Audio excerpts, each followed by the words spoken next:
Welcome to the banker lamp. Please enjoy the video. Park the vehicle on level ground and set the parking brake. Safety first. Disconnect the negative battery terminal with a 10 mm wrench to prevent shorting when you handle clips or connectors. Open the hood and clear the area around the engine cover. Remove debris and set a rag under the cover in case of drips. Assemble tools: a 10 mm socket, 8 mm screwdriver, small panel tool, and a flashlight. Identify the fasteners visually. You should see 4 bolts and 2 plastic clips securing a typical Ford Ranger engine cover. Start by loosening the 4 bolts using the 10 mm socket. Do not remove all bolts until they are loose, and keep them in a labeled container to avoid mix-up. Use a panel tool to gently pry up the 2 plastic clips, working from the front toward the rear. Take care to avoid breaking the clip heads.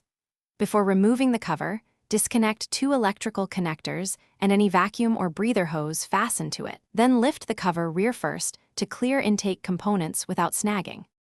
To reinstall, position the cover rear first and align the mounting holes. Hand start the 4 bolts so threads engage without cross-threading. Reinstall the 2 plastic clips by pressing evenly until they click, then reconnect the 2 electrical connectors and any vacuum hose you removed. Tighten the bolts in a crisscross pattern and torque them to 89 pounds, 10 Nm, to secure the cover evenly. Reconnect the negative battery terminal, start the engine, listen for rattles, and retorque the bolts after driving 100 miles. Thanks for watching. If this was helpful, leave a like and consider subscribing. See you next time.